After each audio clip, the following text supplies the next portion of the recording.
Hello, dear viewers. Today we are going to discuss one of the most important battles in history. Are you ready? Then, let's begin. One of the turning points of the American Civil War.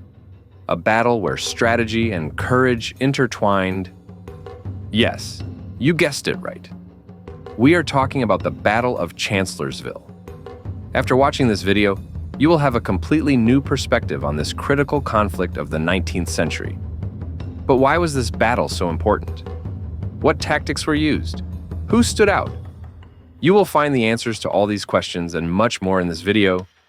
If you're ready, let's start our time travel and step into the bloody terrain of Chancellorsville.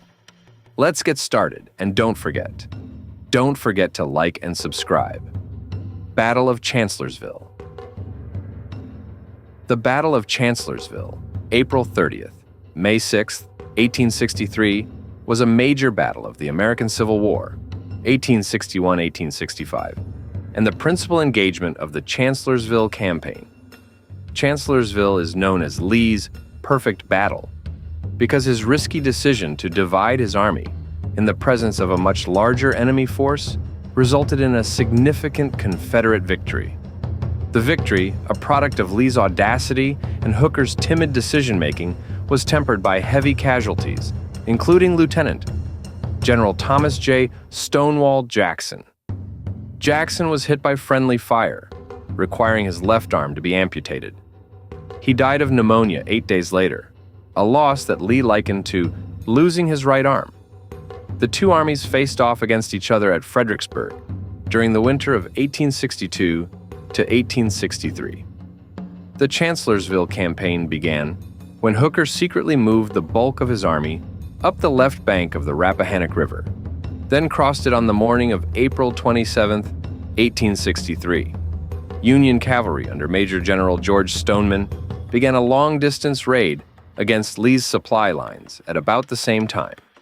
This operation was completely ineffectual. Crossing the Rapidan River via Germanna and Ely's fords, the Federal infantry concentrated near Chancellorsville on April 30th. Combined with the Union force facing Fredericksburg, Hooker planned a double envelopment, attacking Lee from both his front and rear. On May 1st, Hooker advanced from Chancellorsville toward Lee, but the Confederate general split his army in the face of superior numbers, leaving a small force at Fredericksburg to deter Madge. General John Sedgwick from advancing, while he attacked Hooker's advance with about 4/5 of his army. Despite the objections of his subordinates, Hooker withdrew his men to the defensive lines around Chancellorsville, ceding the initiative to Lee.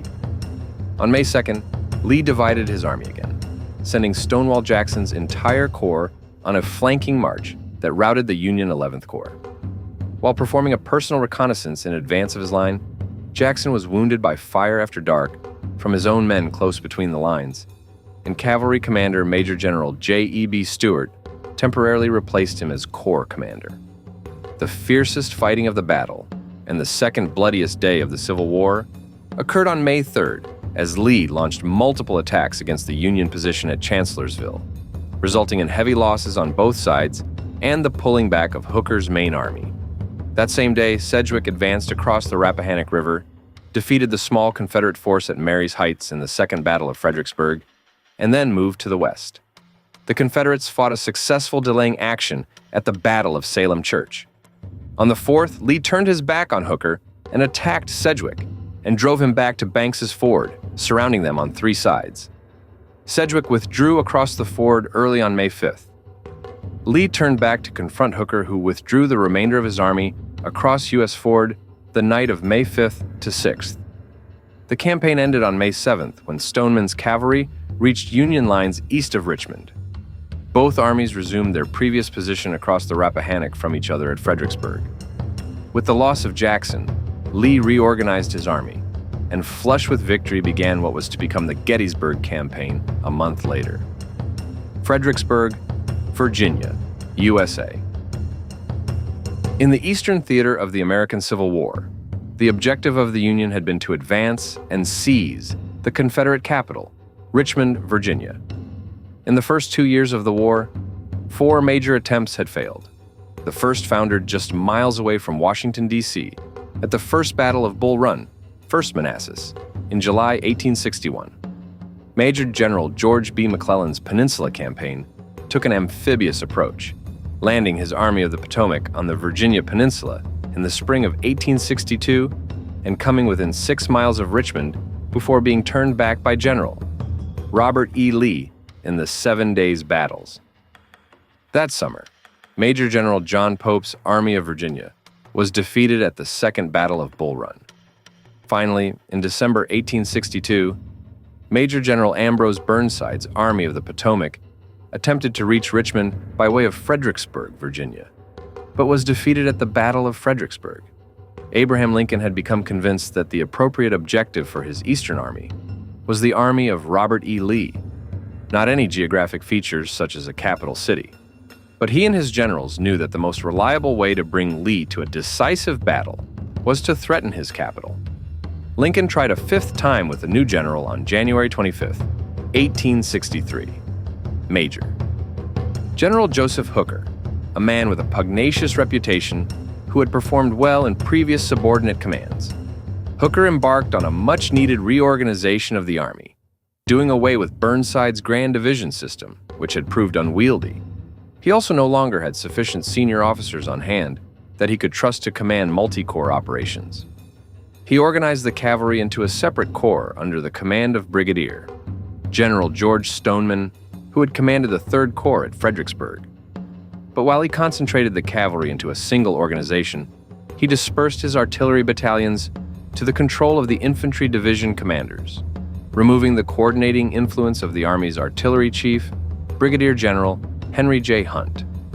Hooker's army faced Lee across the Rappahannock from its winter quarters in Falmouth and around Fredericksburg. Hooker developed a strategy that was, on paper, superior to those of his predecessors. Hooker's plan. Hooker's plan for the spring and summer campaign was both elegant and promising. He first planned to send his cavalry corps deep into the enemy's rear, disrupting supply lines and distracting him from the main attack. He would pin down Robert E. Lee's much smaller army at Fredericksburg, while taking the large bulk of the Army of the Potomac on a flanking march to strike Lee in his rear. Combined with the Union force facing Fredericksburg, Hooker planned a double envelopment, attacking Lee from both his front and rear. Defeating Lee, he could move on to seize Richmond. "My plans are perfect," Hooker boasts, "and when I start to carry them out, may God have mercy on General Lee, for I will have none." Part of Hooker's confidence may be due to the fact that Lee's valuable officer, Lieutenant General James Longstreet, is away on a resupply mission, leaving Lee with only 60,000 troops to confront Hooker's 130,000 men. Hooker starts his campaign on April 27th and marches his men toward the Rappahannock. Major General John Sedgwick's 6th Corps erects pontoon bridges below Fredericksburg. At first light, Howard's 11th Corps led Hooker's flanking column west out of the camps at Brooks Station. The Federal 2nd, 5th, and 12th Corps follow. Crossing the Rappahannock, Bushbeck's brigade of Howard's 11th Corps crossed the Rappahannock at Kelly's Ford at 6 in the evening. A pontoon bridge was laid by 10:30 p.m., and the rest of the 11th Corps began crossing. They were followed by Slocum's 12th Corps and Meade's 5th Corps. Lee's bold gamble Hooker arrived late in the afternoon on April 30th and made the mansion his headquarters. Stoneman's cavalry began on April 30th its second attempt to reach Lee's rear areas. 2 divisions of the 2nd Corps crossed at U.S. Ford on April 30th without opposition. Meade's 5th Corps reached the Chancellorsville clearing. Richard Anderson's Confederate division dug in at Zoan Church. Most of Jackson's corps began its march from the Fredericksburg area. Early's division and Barksdale's brigade from McLaw's division were left behind to cover the Fredericksburg crossings. 10,000 men to defend against 60,000. Pleased with the success of the operation so far, and realizing that the Confederates were not vigorously opposing the river crossings, Hooker ordered Sickles to begin the movement of the 3rd Corps from Falmouth the night of April 30th, May 1st. By May 1st, Hooker had approximately 70,000 men concentrated in and around Chancellorsville. In his Fredericksburg headquarters, Lee was initially in the dark about the Union intentions, and he suspected that the main column under Slocum was heading towards Gordonsville. Jeb Stuart's cavalry was cut off at first by Stoneman's departure on April 30th, but they were soon able to move freely around the Army's flanks on their reconnaissance missions after almost all their Union counterparts had left the area.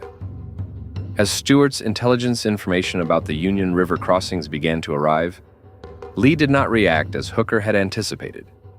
He decided to violate one of the generally accepted principles of war and divide his force in the face of a superior enemy, hoping that aggressive action would allow him to attack and defeat a portion of Hooker's army before it could be fully concentrated against him. He became convinced that Sedgwick's force would demonstrate against him, but not become a serious threat, so he ordered about 4/5 of his army to meet the challenge from Chancellorsville. He left behind a brigade under Brigadier General William Barksdale on heavily fortified Marye's Heights behind Fredericksburg, and one division under Major General Jubal A. Early on Prospect Hill south of the town. These roughly 11,000 men and 56 guns would attempt to resist any advance by Sedgwick's 40,000. He ordered Stonewall Jackson to march west and link up with Major General Richard H. Anderson's division, which had pulled back from the river crossings they were guarding and began digging earthworks on a north-south line between the Zoan and Tabernacle churches. McLaws' division was ordered from Fredericksburg to join Anderson. This would amass 40,000 men to confront Hooker's movement east from Chancellorsville. Heavy fog along the Rappahannock masked some of these westward movements, and Sedgwick chose to wait until he could determine the enemy's intentions. Morning movements. Jackson's men began marching west to join with Anderson before dawn on May 1st. Jackson himself met with Anderson near Zoan Church at 8 a.m., finding that McLaws' division had already arrived to join the defensive position. But Stonewall Jackson was not in a defensive mood. He ordered an advance at 11 a.m. along two roads toward Chancellorsville, McLaws' division and the brigade of Brigadier General William Mahone on the turnpike, and Anderson's other brigades and Jackson's arriving units on the plank road. At about the same time, Hooker ordered his men to advance on three roads to the east, two divisions of Meade's 5th Corps, Griffin and Humphreys, on the river road to uncover Banks's Ford, and the remaining division, Sykes, on the turnpike, and Slocum's 12th Corps on the plank road, with Howard's 11th Corps in close support. Couch's 2nd Corps was placed in reserve, where it would be soon joined by Sickles's 3rd Corps. Battle of Chancellorsville begins. The first shots of the Battle of Chancellorsville were fired at 11:20 a.m. as the armies collided. McLaws' initial attack pushed back Sykes' division. The Union general organized a counterattack that recovered the lost ground. Anderson then sent a brigade under Brigadier General Ambrose Wright up an unfinished railroad south of the Plank Road, around the right flank of Slocum's Corps. This would normally be a serious problem, but Howard's 11th Corps was advancing from the rear and could deal with Wright. Sykes' division had proceeded farther forward than Slocum on his right, leaving him in an exposed position. This forced him to conduct an orderly withdrawal at 2 p.m. to take up a position behind Hancock's division of the 2nd Corps, which was ordered by Hooker to advance and help repulse the Confederate attack. Meade's other two divisions made good progress on the river road and were approaching their objective, Banks's Ford. Hooker orders a retreat. Despite being in a potentially favorable situation, Hooker halted his brief offensive. His actions may have demonstrated his lack of confidence in handling the complex actions of such a large organization for the first time.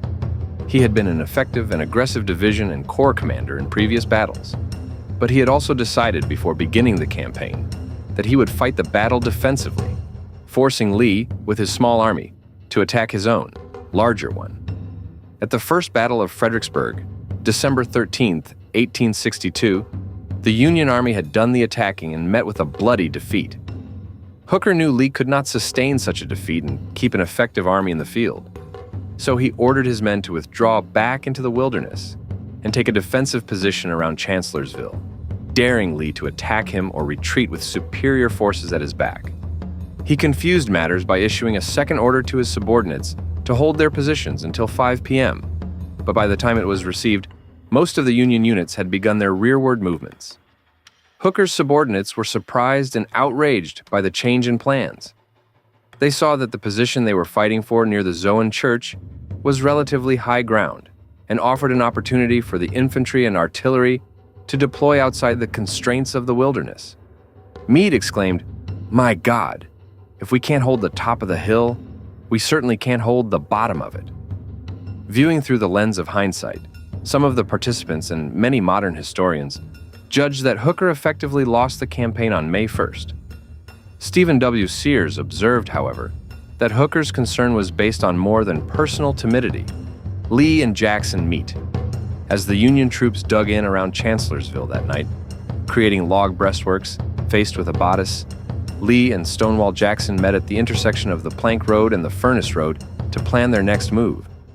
Jackson believed that Hooker would retreat across the Rappahannock, but Lee assumed that the Union general had invested too much in the campaign to withdraw so precipitously. If the Federal troops were still in position on May 2nd, Lee would attack them. As they discussed their options, Cavalry Commander J.E.B. Stuart arrived with an intelligence report from his subordinate, Brigadier General Fitzhugh Lee. Although Hooker's left flank was firmly anchored by Meade's V Corps on the Rappahannock, and his center was strongly fortified, his right flank was in the air. Howard's 11th Corps was camped on the Orange Turnpike, extending past Wilderness Church, and was vulnerable to a flanking attack. Investigations of a route to be used to reach the flank identified the proprietor of Catherine Furnace, Charles C. Welford, who showed Jackson's cartographer Jedediah Hotchkiss a recently constructed road through the forest that would shield marchers from the observation of Union pickets. Lee directed Jackson to make the flanking march, a maneuver similar to the one that had been so successful prior to the Second Battle of Bull Run, Second Manassas. An account by Hotchkiss recalls that Lee asked Jackson how many men he would take on the flanking march, and Jackson replied, "My whole command." Hooker summons Reynolds early on the morning of May 2nd. Hooker began to realize that Lee's actions on May 1st had not been constrained by the threat of Sedgwick's force at Fredericksburg, so no further deception was needed on that front. He decided to summon the I Corps of Major General John F. Reynolds to reinforce his lines at Chancellorsville. His intent was that Reynolds would form up to the right of the 11th Corps and anchor the Union right flank on the Rapidan River. Given the communications chaos of May 1st, Hooker was under the mistaken impression that Sedgwick had withdrawn back across the Rappahannock, and, based on this, that the 6th Corps should remain on the north bank of the river, across from the town, where it could protect the Army's supplies and supply line. In fact, both Reynolds and Sedgwick were still west of the Rappahannock, south of the town. Hooker sent his orders at 1:55 a.m., expecting that Reynolds would be able to start marching before daylight. But problems with his telegraph communications delayed the order to Fredericksburg until just before sunrise. Reynolds was forced to make a risky daylight march. By the afternoon of May 2nd, when Hooker expected him to be digging in on the Union right at Chancellorsville, Reynolds was still marching to the Rappahannock, Jackson's flanking march. Meanwhile, for the second time, Lee was dividing his army. Jackson would lead his 2nd Corps of 28,000 men around to attack the Union right flank, while Lee exercised personal command of the remaining 2 divisions, about 13,000 men and 24 guns facing the 70,000 Union troops at Chancellorsville. For the plan to work, several things had to happen. First, Jackson had to make a 12-mile, 19-kilometer march via roundabout roads to reach the Union right, and he had to do it undetected. Second, Hooker had to stay tamely on the defensive. Third, Early would have to keep Sedgwick bottled up at Fredericksburg, despite the 4-1 Union advantage there. And when Jackson launched his attack, he had to hope that the Union forces were unprepared. Confederate cavalry under Stuart kept most Union forces from spotting Jackson on his long flank march, which started between 7 and 8 a.m. and lasted until mid-afternoon. Several Confederate soldiers saw the Union observation balloon Eagle soaring overhead and assumed that they could likewise be seen, but no such report was sent to headquarters.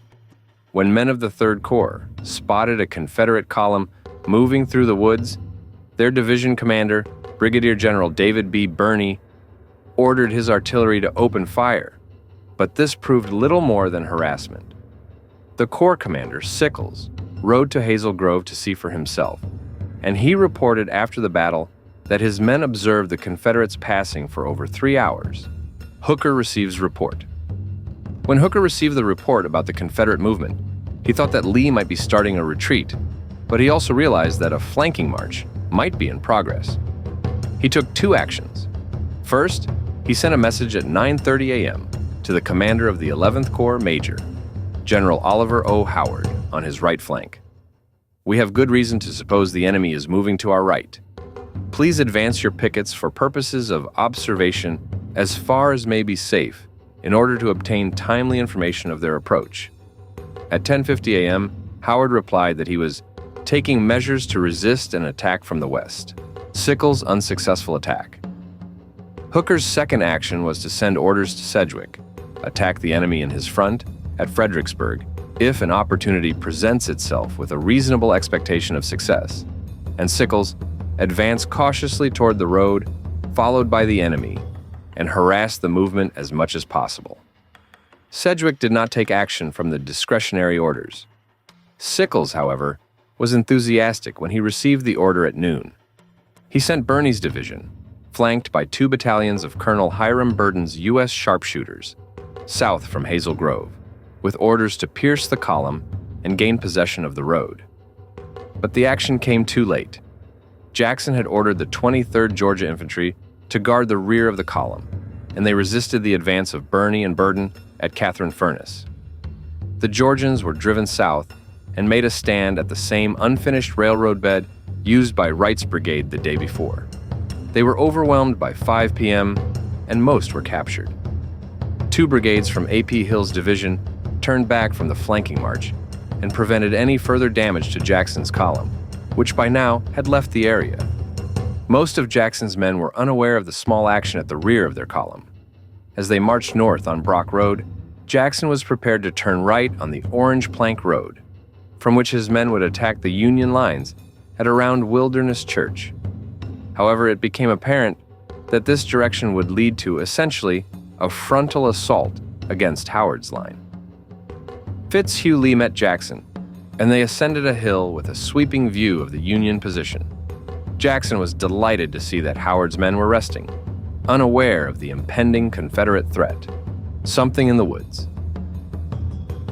Jackson decided to march his men 2 miles farther and turn right on the turnpike instead, allowing him to strike the unprotected flank directly. The attack formation consisted of 2 lines, the divisions of Brigadier General Robert E. Rhodes and Raleigh E. Colston, stretching almost a mile on either side of the turnpike, separated by 200 yards, followed by a partial line with the arriving division of A.P. Hill. As the day wore on, the men of the 11th Corps became increasingly aware that something was going on in the woods to the west of them, but were unable to get any higher-ups to pay attention. Column John C. Lee of the 55th Ohio received numerous reports of a Confederate presence out there, and Colonel William Richardson of the 25th Ohio reported that huge numbers of Confederates were massing to the west. Column Leopold von Gilsa, who commanded one of 2 brigades in Brig. Gen. Charles Devon's division went to Howard's headquarters, warning him that an all-out enemy assault was imminent. But Howard insisted that it was impossible for the Confederates to get through the dense woods. Major General Carl Schurz, who commanded the 3rd Division of the Corps, began rearranging his troops into a line of battle.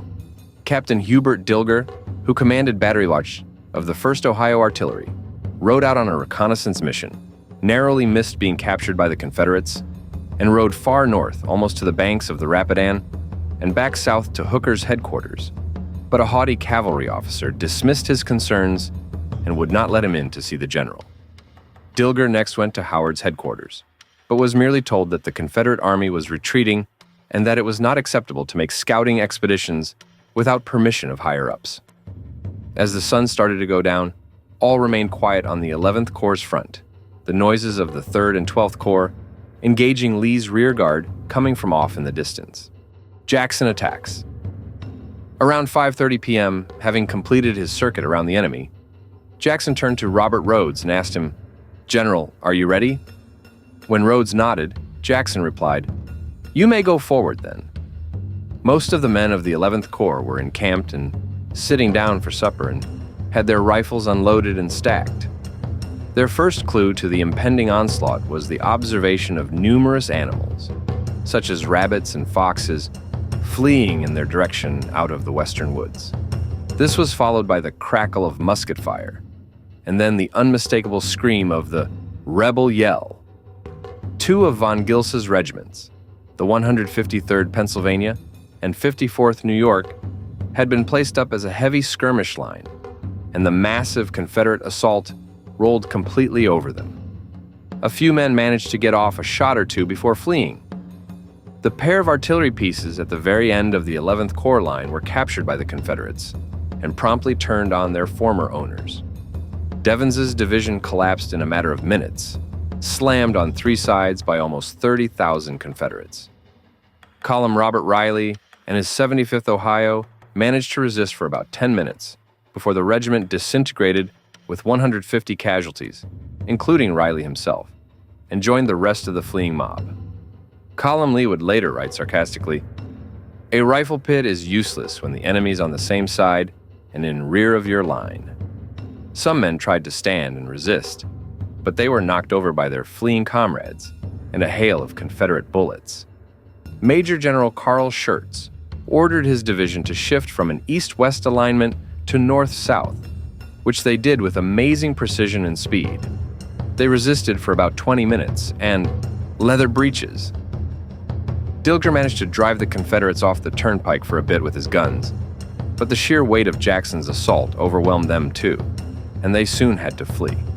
The chaos unfurling on the Union right had gone unnoticed at Hooker's headquarters, until at last the sound of gunfire could be heard in the distance, followed by a panic-stricken mob of men and horses pouring into the Chancellorsville clearing. A staff officer yelled, "My God, here they come!" as the mob ran to and past the Chancellor Mansion.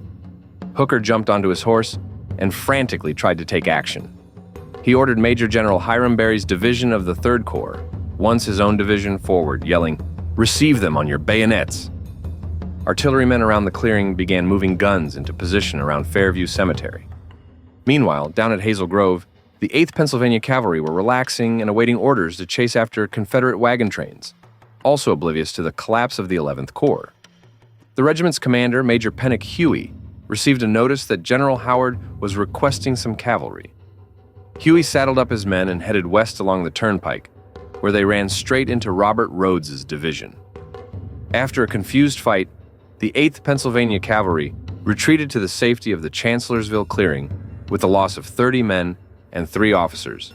Nightfall.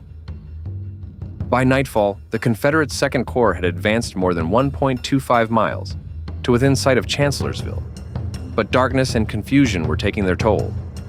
The attackers were almost as disorganized as the routed defenders. Although the 11th Corps had been defeated, it had retained some coherence as a unit. The Corps suffered nearly 2,500 casualties, 259 killed, 1,173 wounded, and 994 missing or captured, about 1/4 of its strength, including 12 of 23 regimental commanders, which suggests that they fought fiercely during their retreat. Jackson's force was now separated from Lee's men only by Sickles's corps, which had been separated from the main body of the army after its foray attacking Jackson's column earlier in the afternoon. Like everyone else in the Union Army, the 3rd Corps had been unaware of Jackson's attack. When he first heard the news, Sickles was skeptical, but finally believed it and decided to pull back to Hazel Grove. Jackson mortally wounded Sickles, became increasingly nervous, knowing that his troops were facing an unknown number of Confederates to the west. A patrol of Jackson's troops was driven back by Union gunners, a minor incident that would come to be exaggerated into a heroic repulse of Jackson's entire command. Between 11 p.m. and midnight, Sickles organized an assault north from Hazel Grove toward the Plank Road, but called it off when his men began suffering artillery and rifle-friendly fire from the Union 12th Corps. Stonewall Jackson wanted to press his advantage before Hooker and his army could regain their bearings and plan a counterattack, which might still succeed because of the sheer disparity in numbers. He rode out onto the Plank Road that night to determine the feasibility of a night attack by the light of the full moon. traveling beyond the farthest advance of his men. When one of his staff officers warned him about the dangerous position, Jackson replied, "The danger is all over. The enemy is routed. Go back and tell A.P. Hill to press right on." As he and his staff started to return, they were incorrectly identified as Union cavalry by men of the 18th North Carolina Infantry, who hit Jackson with friendly fire. Jackson's 3 bullet wounds were not in themselves life-threatening, but his left arm was broken and had to be amputated. While recovering, he contracted pneumonia and died on May 10th.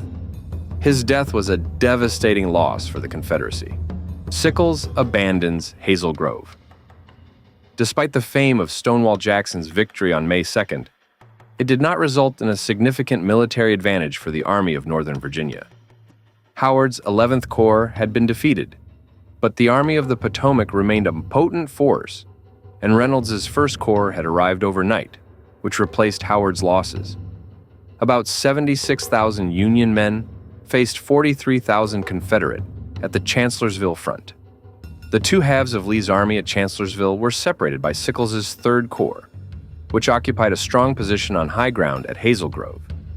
Unless Lee could devise a plan to eject Sickles from Hazel Grove and combine the two halves of his army, he would have little chance of success in assaulting the formidable Union earthworks around Chancellorsville. Fortunately for Lee, Joseph Hooker inadvertently cooperated. Early on May 3rd, Hooker ordered Sickles to move from Hazel Grove to a new position on the Plank Road. As they were withdrawing, the trailing elements of Sickles's corps were attacked by the Confederate brigade of Brigadier General James J. Archer, which captured about 100 prisoners and 4 cannons.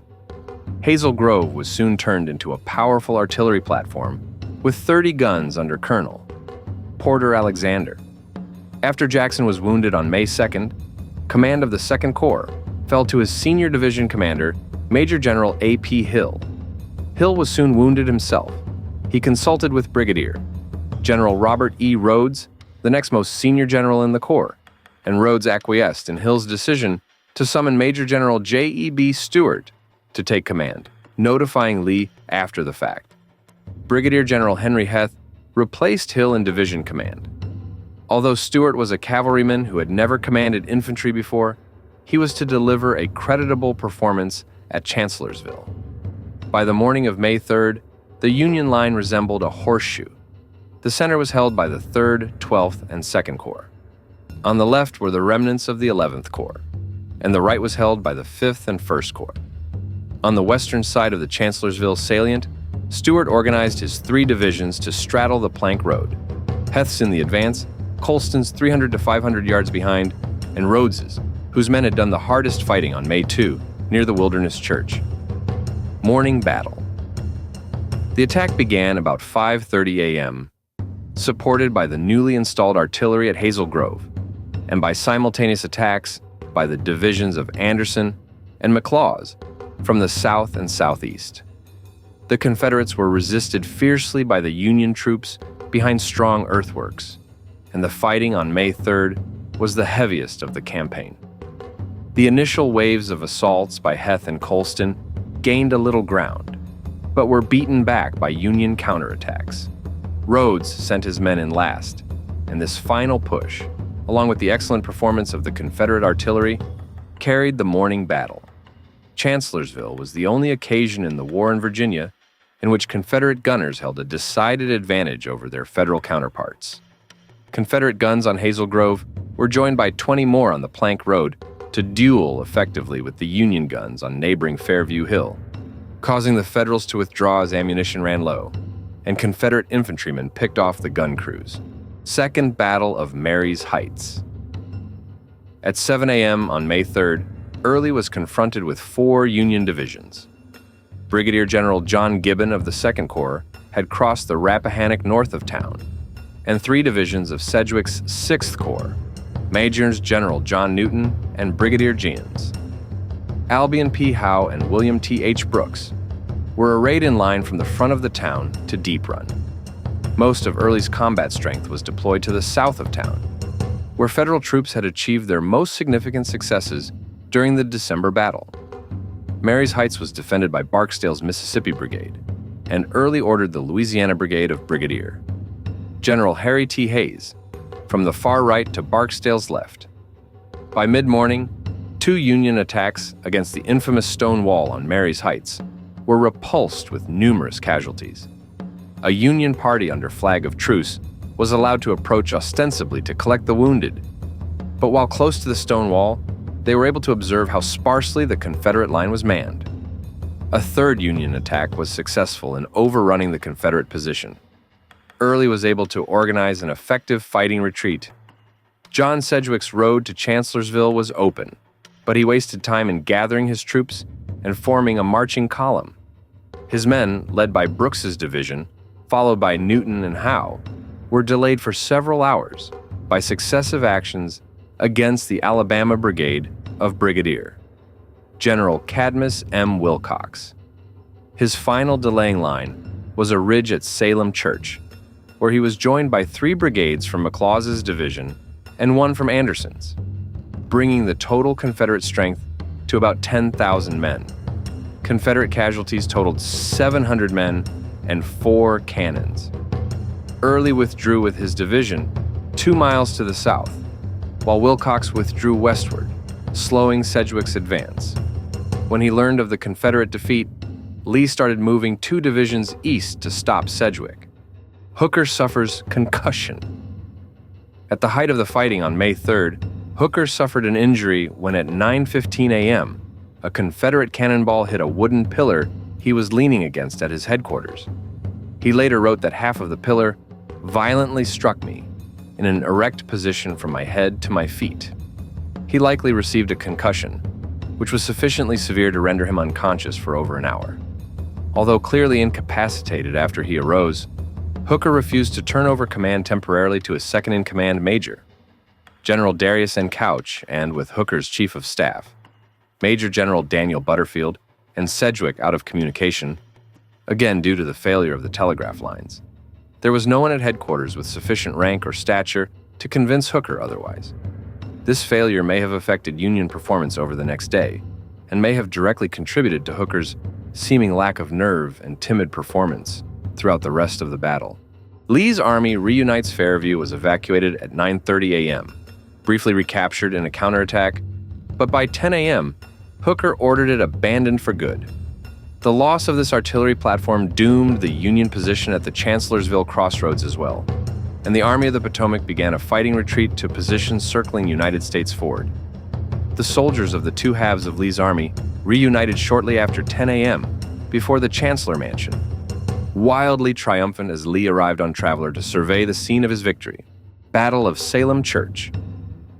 After occupying Marye's Heights on May 3rd, following the Second Battle of Fredericksburg, Major General John Sedgwick's 6th Corps of about 23,000 men marched out on the Orange Plank Road with the objective of reaching his superior major, General Joseph Hooker's force at Chancellorsville. He was delayed by Brigadier General Cadmus M. Wilcox's brigade of Major General Jubal A. Early's force during the afternoon of May 3rd before halting at Salem Church. After receiving word of Sedgwick's breakthrough at Fredericksburg, Confederate General Robert E. Lee detached the division of Lafayette McLaws from the Chancellorsville lines and marched them to Salem Church. McLaws's division arrived at Wilcox's position around Salem Church shortly after noon, reinforced by William Mahone's brigade of Richard H. Anderson's division. At first, Sedgwick believed that he faced a single brigade of infantry. So, about 3:30 p.m., he attacked the Confederate positions with only William T. H. Brooks' division. Brooks succeeded in driving back McLaws's right flank, but a counterattack stopped the Union attack and forced Brooks to retreat back to his original position. Sunset ended the combat before any further units were involved. During the night, Lee ordered Early to attack Sedgwick's left flank in the morning, while McLaws attacked the Union right. Also during the night, Sedgwick received no further orders from Hooker other than authorization to retreat across the river if Sedgwick thought the move was necessary. Early recaptures Marye's Heights. On the evening of May 3rd and all day May 4th, Hooker remained in his defenses north of Chancellorsville. Lee observed that Hooker was threatening no offensive action, so felt comfortable ordering Anderson's division to join the battle against Sedgwick. He sent orders to Early and McLaws to cooperate in a joint attack, but the orders reached his subordinates after dark, so the attack was planned for May 4th. By this time, Sedgwick had placed his divisions into a strong defensive position, with its flanks anchored on the Rappahannock, 3 sides of a rectangle extending south of the Plank Road. Early's plan was to drive the Union troops off Marye's Heights and the other high ground west of Fredericksburg. Lee ordered McLaws to engage from the west to prevent the enemy concentrating on General Early. At 7 a.m. on May 4th, Early recaptured Marye's Heights, cutting Sedgwick off from the town. Early reoccupied Marye's Heights on the morning of May 4th, cutting Sedgwick off from the town. However, McLaws was reluctant to take any action. Sedgwick holds. By 11 a.m. on May 4th, General Sedgwick was facing 3 directions: west towards Lee's main body and the Salem Church, south towards Anderson's division, and east towards Early's division. When General Sedgwick heard rumors that reinforcements from Richmond had arrived, he felt his situation was becoming more difficult. He already had a 6-mile-long line held by 20,000 troops against now 25,000 Confederates. With only a bridgehead to retreat upon in failure, with more Confederates possibly arriving and himself with over 5,000 casualties, he was concerned. He reported his difficult situation to General Hooker and requested the main army assist him. General Hooker, however, replied not to attack unless the main army did the same. Meanwhile, General Lee arrived at McLaws' headquarters at 11 a.m., and McLaws informed him that he did not feel strong enough to launch an attack and asked for reinforcements. Anderson was ordered to bring the other 3 brigades of his division and position them between McLaws and Early. He then launched additional attacks, which were also defeated. Final Confederate push repulsed. The attack finally began around 6 p.m. 2 of Early's brigades, under Brigadier General Jens Ewart, Harry T. Hayes, and Robert F. Hoke, pushed back Sedgwick's left center across the Plank Road. But Anderson's effort was a slight one, and McLaws once again contributed nothing. The final Confederate attack was made and repulsed. Throughout the day on May 4th, Hooker provided no assistance or useful guidance to Sedgwick, and Sedgwick thought about little else than protecting his line of retreat. General Benham of the U.S. Engineering Corps had added a bridge at Scott's Dam, helping communicate with General Hooker. When the retreat was planned, General Benham on May 4th added a second bridge, and he and General Sedgwick agreed to cross at night to avoid losing a large portion of his corps. The Union 6th Corps began retreating to a pre-planned smaller line closer to the bridges and began their retreat without losses. Union Army withdraws. Sedgwick withdrew across the Rappahannock at Banks's Ford during the pre-dawn hours of May 5th. When he learned that Sedgwick had retreated back over the river, Hooker felt he was out of options to save the campaign.